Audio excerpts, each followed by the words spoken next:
right. Well, hello, and welcome to our second series of the Tech Talks with Thomas. We are back by popular demand. So we're really excited to have you all here. And just a quick note, the webinar is being recorded. I am Sophia Lavin from the Jabra Enterprise Marketing team, and I'm very pleased to be hosting you for the next 60 minutes or so as we take you through the features and benefits of our PanaCast 20 personal camera. So on behalf of the team in attendance for this virtual event and our Jabra colleagues all around the world, we would like to thank you for joining us. Before we get started, just some general housekeeping rules to share. So as I mentioned, we expect the event to take about 60 minutes or so, 45 minutes being the product features that Thomas will cover, and then followed by a 15-minute Q&A session. So feel free to type your questions in that Q&A box below, and then we'll address them at the end of the call. During the call, we have one of our tech gurus in the background answering some more technical questions if they're really pressing, but as I said, we can get to them verbally as well. So we are now all looking forward to learning more about the intelligent experiences the PanaCast 20 delivers to you. So without further ado, it's my pleasure to introduce Thomas. With over a decade of experience in transforming business communications, he will take you on a deep dive into our cutting-edge video conferencing solution, the PanaCast 20. Thomas, take it away. Thank you, Sophia. So yeah, let's go and have a look into our personal solution, personal camera. So you might know that meanwhile, we have something that we really can call a portfolio of devices. So we have the famous PanaCast 50 that hopefully all of you know as our USB plug-and-play solution for rooms of small and medium sizes. We can also enhance this up to a full room system with the Lenovo ThinkSmart Core and controller. That was a part of the last Tech Talks. And you might also know, not on the slide, that we will even go one step further by providing an all-in-one solution based on Android with the compute unit inside this summer. That will be part of maybe the next Tech Talk. We still have the Jabra PanaCast as a standalone camera and as a Meet Anywhere bundle as a mobile conferencing solution for more than one participant, and as a personal device, we are going with the PanaCast 20, which is our topic for today. So as we internally often say, don't call it a webcam, it's a personal device. And as you will see within the next few minutes, we are far beyond what a typical webcam is able to provide. So the PanaCast 20 comes with some benefits, and we will also see them live in a few minutes. First of all, it's flexible. So it's a USB plug and play. Obviously, mounting options are kind of included into the housing. There are no additional accessories, so it's just the camera and the cord, and there you go. Nothing to lose, nothing to scratch, nothing to break. Everything you need is in or mounted directly to the camera. It is very worthy when you touch it. So the optical and also the haptics is great. It's one big piece of metal. And that's in an enterprise environment, that's also important because good optics and haptics and feeling worthy is driving user acceptance and user adoption of devices and technology. All needed accessories are integrated. So the screen mount is integrated, tripod mount is integrated, privacy cover is inside the camera, microphones, LED, optical indication, and everything that you might need. And it comes with a very user-friendly out-of-the-box experience. So the factory defaults are really like that. You don't need software, don't need to adjust. You can simply put it out of the box, plug it, and use it, and only if you want even more, then there are still possibilities to tweak the experience a little. And that is the major difference compared to most of the competitor cameras. We still have intelligent features even in the personal space. So like you know it from our room solutions, where we have onboard intelligence, we also have onboard intelligence in our personal camera.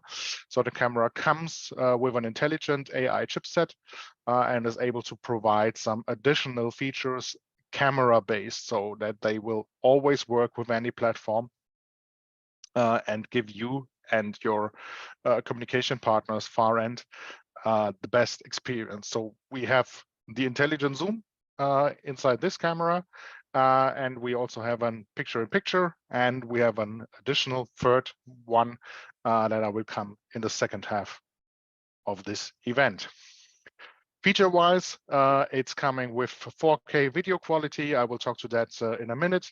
It has a up to 90-degree field of view. We have always sharp fixed focus, and this onboard AI to deliver that extra experience. And we are also very, very focused when it comes to security and privacy.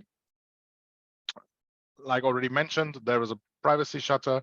The privacy shutter has an optical indication through LED. So if you kind of forget to open it, or when it's closed, then the camera is showing you the status through its LED. We have a quite unique thing, which is an LED indication for sole microphone access. That is, prove me if I'm wrong. I'm waiting for feedback here, but as far as I know, we are the only personal camera with an indication for pure microphone access. So most cameras that have an indication, they give you a light when the camera is active. But if an application or whatever is just accessing the microphone of the device, you will never recognize it. When you look at your smart devices, Android phones and iOS phones, you know that there is something like that. You have this little orange or green dot in the top line of your display that tells you if the application or any application in the background is right now using your camera or your microphone. So you are aware of someone looking or listening in. With classic webcams out in the market, we do not see that. So technically, any application would be able to use the microphone and listen into your room, and you would not even know. PanaCast 20 has an optical indication, so even if video is not in use and an application is just accessing the microphone, you will get a light and be aware that this happened. And of course, like any Jabra enterprise product, the USB device is fully manageable through our existing management platform. So that means it's controlled and managed through Jabra Direct and Jabra Express. Let's get a little deeper into the single ones of them. Let's start with the 4K video quality and the 90-degree field of view. Why? Because some might say, yeah, you don't need a 4K camera because your client software does not support this, so this will never be pushed to the far end. That is correct. As of today, no client is able to use 4K, but we use it anyway because it gives us the space to work with this picture when we use our intelligent features. So this is actual screenshot through the camera in my home office, and this is actually what the camera is able to see. As you can see everything from the table to the bookshelf. So all the space I'm able to move in my home office is covered. And that means the camera is technically always able to catch me wherever I am. Doesn't matter. The full room, it would be covered because it's a very small room. But the intelligence can work on it. So what it does, I mentioned it, we have the intelligent zoom. So the camera can zoom in and show, like you see it right now, also it automatically zooms in and shows me framed quite well with my, let's say, shoulder head party.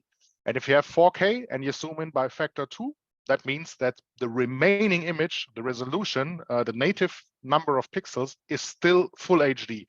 And there are some clients already allowing that if your bandwidth is big enough.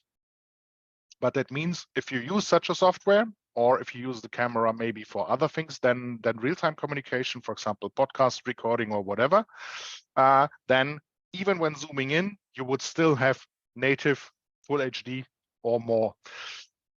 Even if you zoom in closer, let's say you zoom in by factor 3, you would still have HD resolution. And that's why we start with the 4K to have at the end with the picture that we really use for the communication, we have all the resources we need and no quality drop.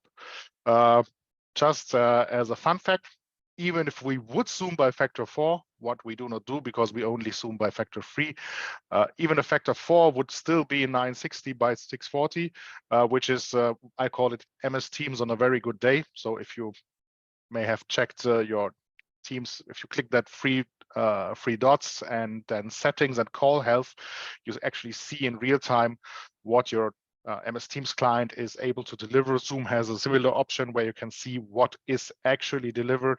And in practice, with partners at different far ends, you will see that typically it's that or even lower than that.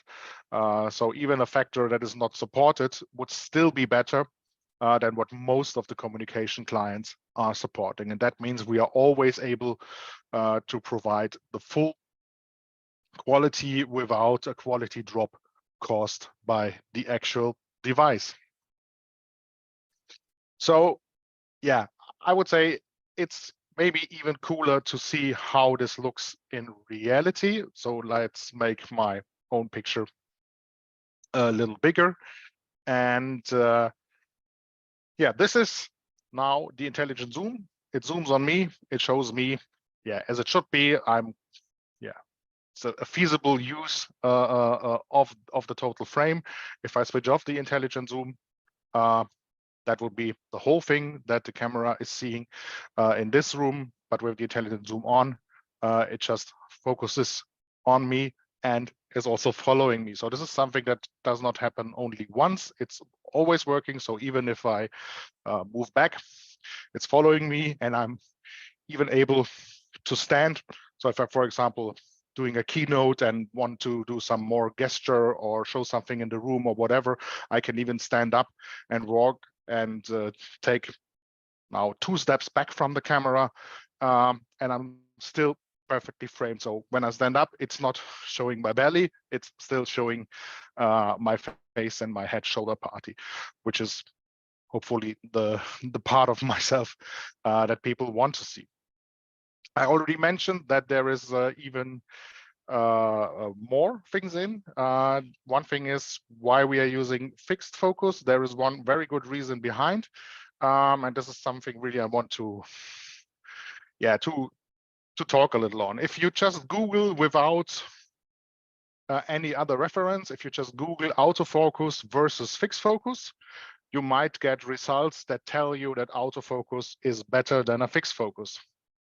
When we talk about photography, this is absolutely true, because fixed focus has some disadvantages. For example, it can cause motion blur on very fast vertical movements or horizontal movements.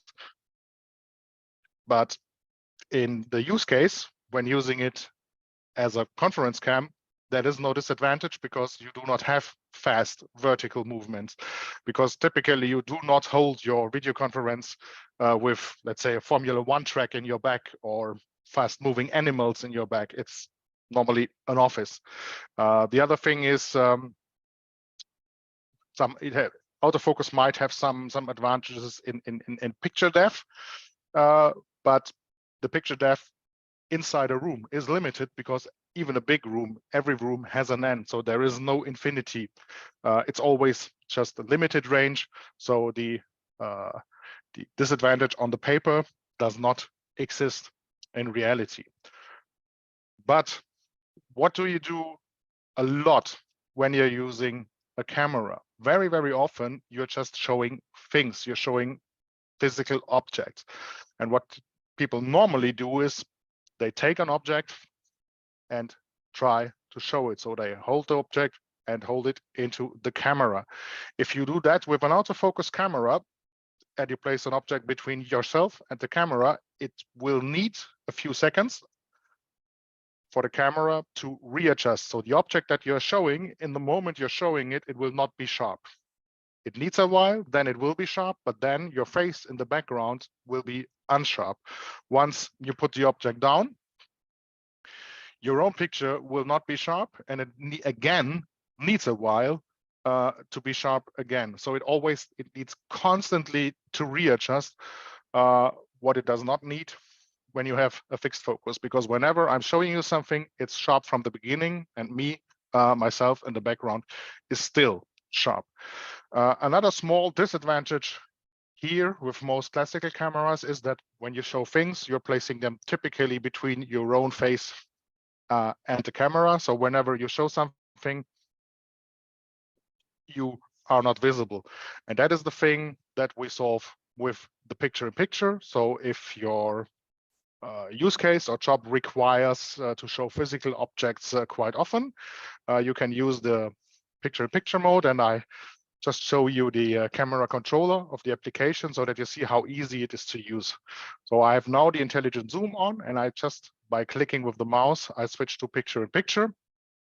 Now you see the big 90-degree image as a big image, and you're still in the corner there. You see the picture-in-picture, which is the intelligent zoom picture. That is now not very interesting. That's why I put the interesting part on a preset, which is the front of my body. So when I have my elbows on the table and hold any object, then it's perfectly in the middle of the picture-in-picture. So I can now show you this object, which is, of course, a PanaCast 20. But you're still seeing my face, which is not covered by the object I'm showing you. So I can sit here, you can see my face, you can see my expression, and I'm still able to show you all the nice and fancy details of this camera. So like the integrated screen mount, so you just flip this down and put it on your screen. It's vertically adjustable. There is no horizontal adjustment because we don't need that, because the intelligent zoom will follow me when I move left or right. This is the privacy shutter that is used with the small lever at the bottom of the camera. So in practical use, you're just grabbing it from the front, and with your thumb, you're opening and closing it without having to turn something or move something that sometimes leads to camera falling back from your monitor or needing some readjustment or whatever. So it's really super to use without rearranging or influencing the camera in any other way. Tripod mount is, of course, directly drilled into the foot. And then last but not least, there is the USB connector, a USB-C connection. We go with a separate USB cable, not with a fixed cable, because first of all, the cable is the mechanical used part, because it is plugged and replugged several times. So it's quite likely that this is maybe something that can break. If the cable breaks somewhere, you don't need a new camera, you just need a new USB-C cable.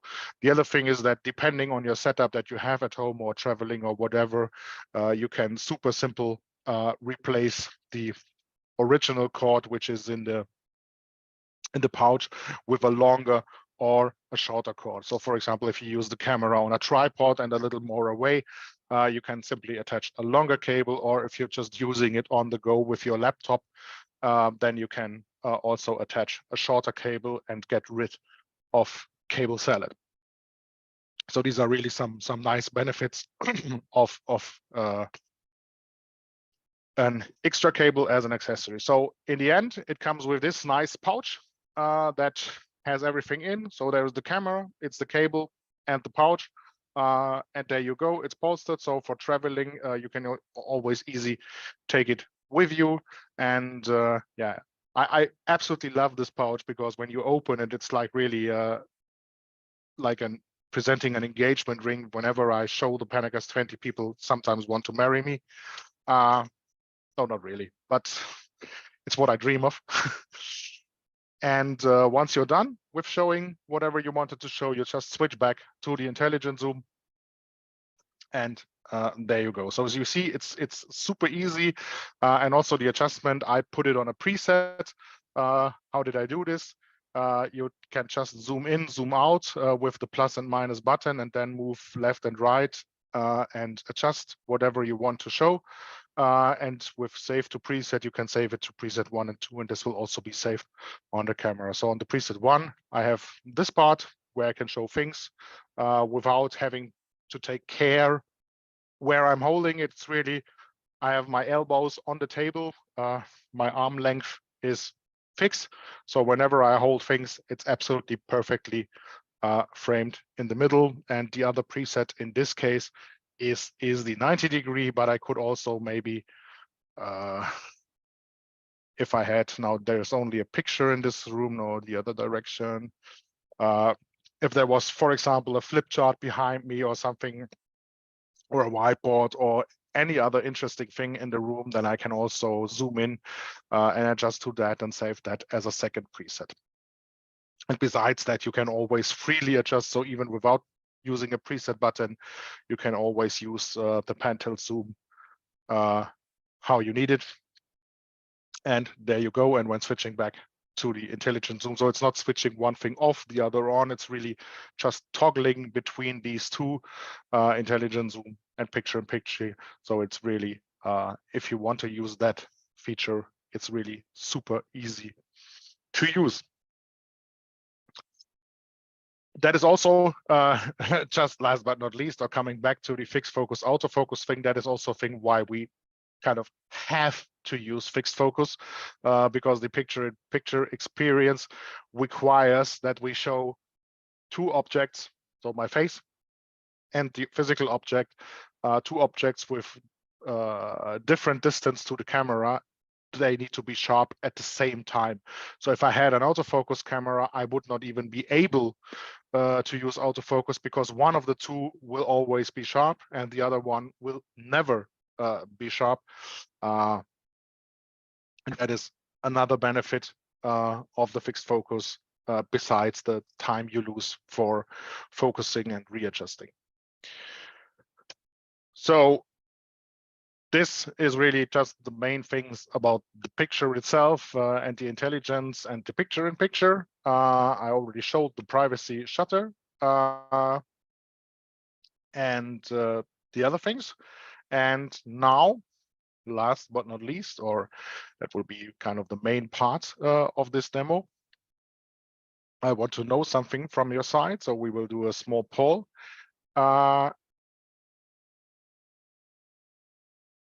And what I want to know is if you ever encountered privacy concerns when it was about using video. So I released the poll and you'll all be able to see it there on your screen. So just go ahead and click whatever your answer is, and we'll leave it there for about 15 more seconds.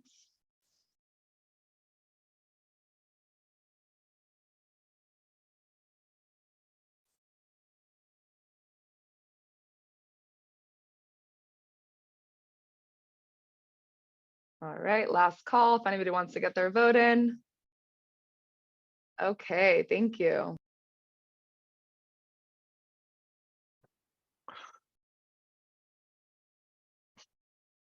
Okay, so the majority has seen, the vast majority has seen privacy concerns, especially in all locations. Some just in the office, some just at home. That is also what is my experience with all the talks and chats I have with our customers and users. And I just didn't want to talk about this upfront because I didn't want to create any bias. But for example, we have some really huge customers which are already quite far when it comes to hybrid work and flexible work models, and they are using video a lot from home and also in their meeting rooms. But I know really a bunch of big companies that besides that still have an absolute no video policy within their offices. So within their own premises, they only allow video in their meeting rooms where there is a kind of a controlled background, but they do not allow you to use video in the offices, and especially not in the flexible space, because they have huge privacy concerns. And the two things I hear really most is that there might be first any information in the background which is not meant to be public, so something written on a whiteboard or showing on a smart board or whatever. And the second thing is that there might be people or faces accidentally in the background who have not given their consent to be publicly shown or broadcasted through video. These are the two main concerns that you really hear a lot when you talk about video conferencing and personal video with enterprises. And besides that, which is really a huge problem inside the offices, especially in the European community, where we have GDPR in place, where all these issues would fall under the GDPR regulation. Also at home, there are things, it's your private space or the user's private space, and there are things that, do not belong to work and maybe should stay in the private space. You might all know these funny Zoom fail videos, where you then kind of accidentally see half naked spouse in the background, or fighting cats or whatever. And this is really not professional. And you might say, you can use your background blur functionality of your Teams or Zoom client. That is technically correct. But what if you're having a BlueJeans or PackZip or GoToMeeting where you simply do not have that button? So if you're using video, you're kind of forced to share not only your face, but really everything behind you that might contain information or things which are not meant to be public or which are not really professional. So just another question that kind of belongs to the first question. Have you ever had or seen privacy concerns that led to a decision to not using video at all? So keeping a communication audio only, because the decision was done to not use video due to whatever reason I talked about, and therefore just missing the video and a lot of important information. Because we all know that the majority of communication is not in the voice, but is body language and facial expression. And that's the part that you lose, besides the feeling of closeness and feeling of togetherness that you have when you have a video meeting. All right, that poll is up there now. So go ahead and get your votes in last minute.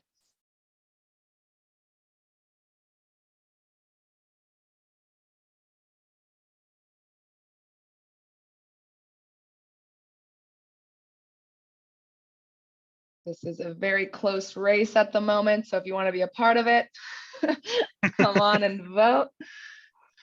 And we'll leave it there for a few more seconds.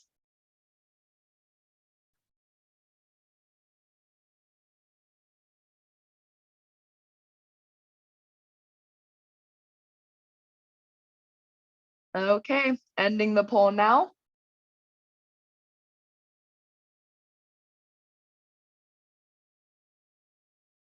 Okay, this is close. It was a little clearer in the last event, but still, half of the people have experienced this or have heard this or even did this themselves. So this is really still a very impressive answer that still shows us that this is topic, and even if it just affects half of the users, if you look at the total amount of video users in the world, half of them might be a market to address, so to say. And that's really what we are aiming for. And that's the last feature that I want to show you, because what we are doing now, or very, very soon, as we are driving this whole privacy and security thing to a whole new level, because we will start to offer background blurring on device. Means with the intelligence chipset that we built into the camera to drive the other experiences I showed, we will also be able to, with a simple switch in our software, you can then enable your background effect, which can be blurring or replacement by a solid color. We can ensure privacy on device. That means that the USB video stream that gets into your computer is already, let's say, privacy safe. And all unprofessional or sensitive or whatever information is in your background is already removed before the signal actually gets into your computer or into your client. That has more benefits than you might see at the very first thing. So one thing is, yeah, it works with any platform, because if we do it in the device, you do not have to use that option in your platform.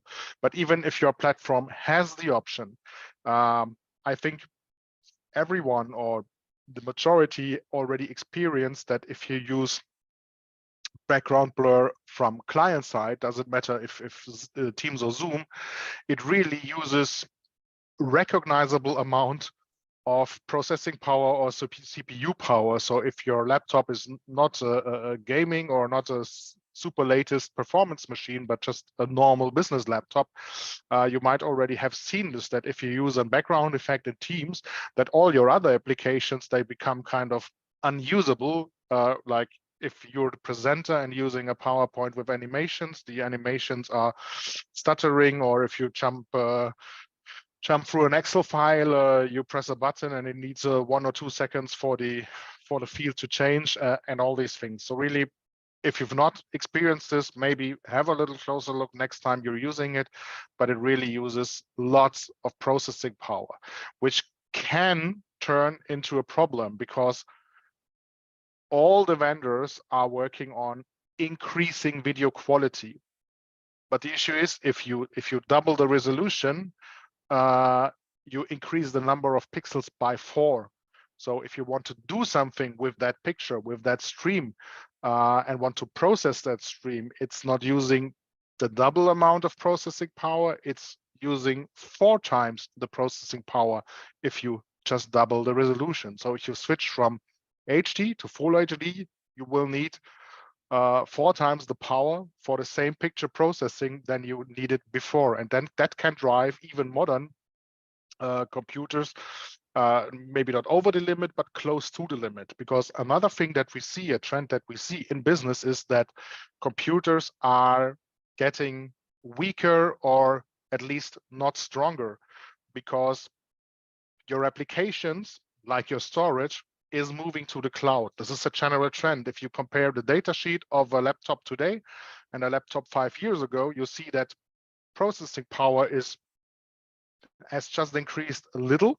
So not the same factor like the processing power in the market increased when you look at the high performance chips. The computers just went a little stronger, but the hard disks are smaller, and memory is typically bigger to speed up the computer without using additional processing power, because that is, everything is moving to the cloud, and your laptop or your computer is just your access point to the cloud, but the actual application, the actual storage and everything is happening in the cloud. That's why we see this trend of going to weaker, or at least not stronger computers. And just an example, as we are also using Zoom Webinar, there is an HD option that you can enable in Zoom backend. But if you turn that on, in the support article, one of the requirements, or the what they say, is that you should have i7 processors or MacBooks with M1, M2. Just ask yourself if your whole company is equipped with computers with i7 or latest Macs with M1, M2. And I don't think that companies want to replace their complete fleet of computers just to be able to use a little better video or a feature. And that's something we see, and that's something where we can help with when we do it on our device, because as the processor in the camera is designed for video processing, it's really optimized for video processing and picture processing. It can do the same job with less or way less amount of energy and processing power. So some first internal quick tests showed that some compute platforms, when using the client, use up to 20 watts for this functionality, while PanaCast 20 does the same job with around 100 milliwatts. So it's not like 2 times lighter or something like that. We're really talking about a factor with a 3-digit number. So this is a huge amount of energy that can be saved. And it's not the I don't want to do this as a huge sustainability story that might have an effect if you deploy thousands of cameras, but it's really the power that is saved where you need it, because you're removing the load of your host,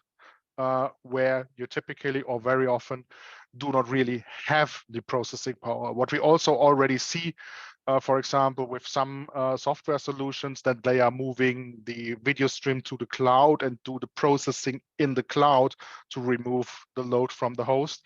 But if you do that, you would send the sensitive information to the cloud first and remove it there. But the sensitive information or your private background would kind of leave the house. So it's kind of built on trust to your platform provider. And especially in Europe, we see that people don't want to do these things in the cloud. They really want to have the safety and the privacy in-house and have it under control what information is actually leaving the house. And that is the huge benefit if you're able to do it on device. It saves power. Your computer is still usable. You cannot forget to switch it on or accidentally switch it off or do things which are not business-like, like using comic backgrounds or things like that, that we also have seen. And as I told in the beginning, the device is manageable through our management solution. You would even be able to kind of push this feature into every device in your environment and lock it so that users are not even able to turn it off, even if they want to. So it's really a way to ensure security and privacy on device, because the video stream which is reaching your computer is already safe and all information in the background is already removed. And if you want to, you can even turn this wheel one step further, because when we are talking about enterprise use and professional use, the laptop I'm using at home, maybe in my bedroom, it's not my laptop, it's my employer's laptop. And maybe I even do not want to share my private bedroom with my employer's laptop, because who knows what my IT department and these funny guys are maybe doing with that information. It's maybe overkill, but people might have concerns like that. And if you have a device which is removing all the information already in the device, even the USB stream reaching your USB port will not contain any private or sensitive information. And that's really the story behind that feature. And that's really what makes us unique and what will keep us unique for a while, because we are the only ones having the compute power inside the device to be able to do that. I already mentioned it. It's not only blurring, we can also replace the background by a solid color. If you, for example, select green, you will, by replacing by a solid color creates a very, very smooth look of the picture. And if you, for example, just use green, you can create a USB stream that is relatively equal to using a green screen without having to build up a physical green screen. So for example, if you want to do other things with your video stream, other features like placing yourself in front of a presentation or whatever, doing some dynamic things with your picture, the result delivered by your third-party software doing that will be way better than when you're using the same effect or the same functionality with a scattered background. So one last question, as we now talked about this on-screen, on-device security. Do you think that this feature has some potential to improve hybrid workplace for yourself, your company, or your customers? All righty, everybody knows the drill. Get your votes in. We'll leave it up here for a minute or so.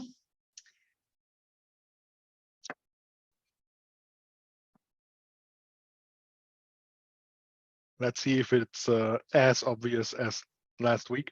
Exactly. Okay, we'll do 10 more seconds here. And wrapping it up. All right. Oh, there's a couple more of you. All right, pulling the plug. Okay, it's I think there is no discussion or not really room for discussion on this distribution. It seems like really a lot of people think that we kind of had a good idea. It was mentioned at the bottom of one of the slides. This is something that will come very, very soon. So we are expecting the release of the firmware actually this month, so end of April. We're just waiting for an additional fix for something else that we just wanted to put into the same release. And so this is something you will really see soon, and that will come to all the PanaCast 20s in the field. So it's not, you even do not need a new camera. If you already have a PanaCast 20, you're getting the feature for free through software update, which is kind of the very good news for all the cameras that we have already out in the field. So yeah, that's actually bringing us to the end.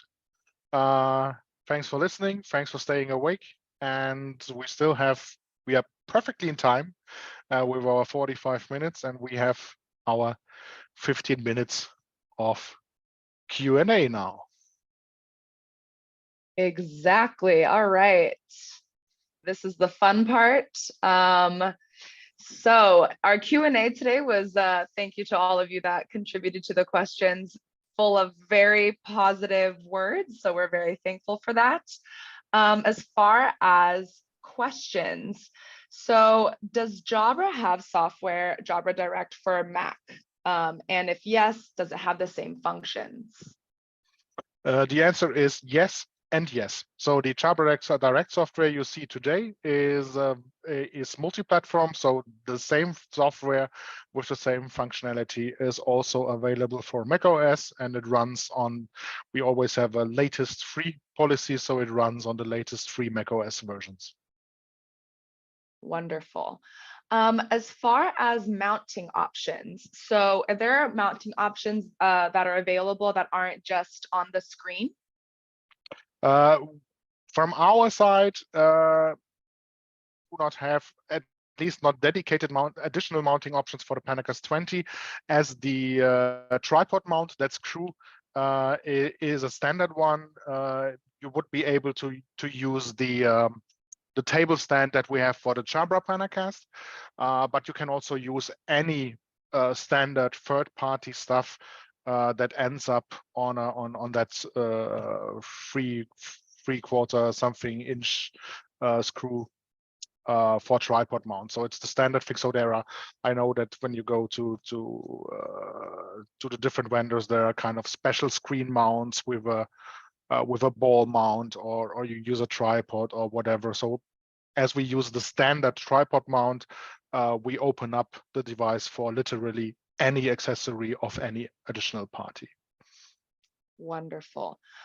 There was a question about the blur effect. So when moving far away from the camera, but you're still on camera, basically the question wants to understand, how does the blur effect work with the automated zoom feature? It works together with the automated zoom. So we are first taking the picture and first doing the intelligent zoom, and then adding the blur to the result of that. So once you move, so as long as you move in a distance where with the 3x zoom you're still catched good enough to be able to recognize your face and your body, the blur effect will work. At one point there might be a distance where you are too far, but this distance is way longer than you, for example, see it when you use it with your application and with a camera that does not follow you. So you can kind of compare it with using a PanaCast 20 with intelligent zoom with your teams. As long as you're kind of the biggest part of the frame, it works. And at one point where you are too small, then it will simply, everything will be blurred. So if you're, for example, walking away from your desk and there is no face at all within the range of view, and someone would access the camera, he would see nothing. So he would not see everything, but nothing. I hope that answers the question. Yes, I think so. As far as, and are there any integrated features within the P20 that allows for cooling? And, you know, is there basically like a method to help with the overheating effect? The housing itself is the cooling device of the camera. So you see this ribs on top, and the housing itself is metal. So it's passively cooled, and it still works in offices without air condition. The inside parts on the platform, all our electronic parts that we use are designed for constant usage on 70 degrees that we never reach, of course, but there is still room. So in the end of the day, if the camera is warm, then it's absolutely healthy. Everything inside is built for running on the temperature level. And yes, it is getting a little warm because it does things. There is processing power inside. Your computer is also getting warm when it does things. And when you go to the fitness and your muscles do not get warm, maybe your trainer will kick you and tell you to do more. So if something is not getting warm, it's just is an indicator that it's doing nothing. As we do something, we're getting a little warm, but wherever you mount it and however the surrounding temperature is, even, for example, in my home office, I have in the afternoon direct sunlight on the device, but even the own temperature with the sunlight in combination is far from the limit. So that is never an issue. Wonderful. And another question about the blur effect. Will it work if there are two people or more in front of the camera at one time? Not with PanaCast 20, because PanaCast 20 is designed as a personal device, and the intelligent zoom and also other features are designed to focus the user, so the one user. So it always goes for the kind of biggest and closest face. If you have two users in slightly different distances, it will focus on the bigger one, the closer one. If you put two users very at the same distance, then the intelligence gets distracted. That's what you normally, if you do that, you switch the intelligent zoom off, but it's not the intended use case. So you can use it with more than one person, but the intelligence will not work then. All the intelligent features are built for single person use. Got it. It's kind of similar to what you see on the software side, because, for example, if you look at a Teams room or Zoom room devices, also even on the software side, they do not have a blur effect. They always show the group. Understood. Okay. As far as those new blur features that you were talking about, do we have a timeline that we can maybe predict when it'll be rolled out? Yes, I already mentioned that it will be, we plan to have it end of April. Wonderful. So by mid of April, we will have the Jabra direct release, where the software will contain everything that is needed to show you the switch and give you the selector, which of the features you want to use and so on. And about 2 weeks later, we will release the software for the camera itself. Understood. And this is a question about the wireless capabilities. Is P20 able to be used wireless? Nope, it's USB, and it starts with needing the USB to be powered, and it's also delivering the data through USB. Got it. So it's a pure USB plug and play device. Perfect. And last question, this was a popular question in the last webinar, and just in case of the promise that I made to that individual, whether they're on the call today or not, can you demonstrate how the P20 microphone works actually? In case you happen to forget your Jabra headset that day, can you show how the microphone? I can show. The result might not be the best because I'm not at home, and this is a very empty room. So it contains literally me and nothing else. I'll try. So this is not, now I switched the Zoom client to the PanaCast 20 microphone. There might be a little kind of sounding like a tin, I don't know, based on the room, because this is really from the acoustic side, this is not a perfect room. But if you have a normal room or home office where you have objects kind of scattering the sound and removing this hall effect, then this is absolutely something that can also be used. Just keep in mind that the microphone of the camera is based on the distance, is relatively open. So if in the direction camera to you, then in your back there are other noises coming from the same direction, they will also be recorded, because microphones technically cannot filter on distances. They just can work on angles. But for home office use, this might be something that you can also use. Switched Okay. to the headset for comparison. Yes. If you want just a little addition, if you want to use PanaCast 20 without something on your head, of course, a perfect match is one of our speakerphones, like the Speak series or the Speak 2 series. Speak 2 series, not the new ones, even with the advantage that we have beamforming microphones here, so that we have now conference units doing the same as we do in headsets, and PanaCast 50 that can focus on the loudest sound source and filter lots of the environment. So this really, even from a not perfect environment, this little guy is able to deliver a quite good result.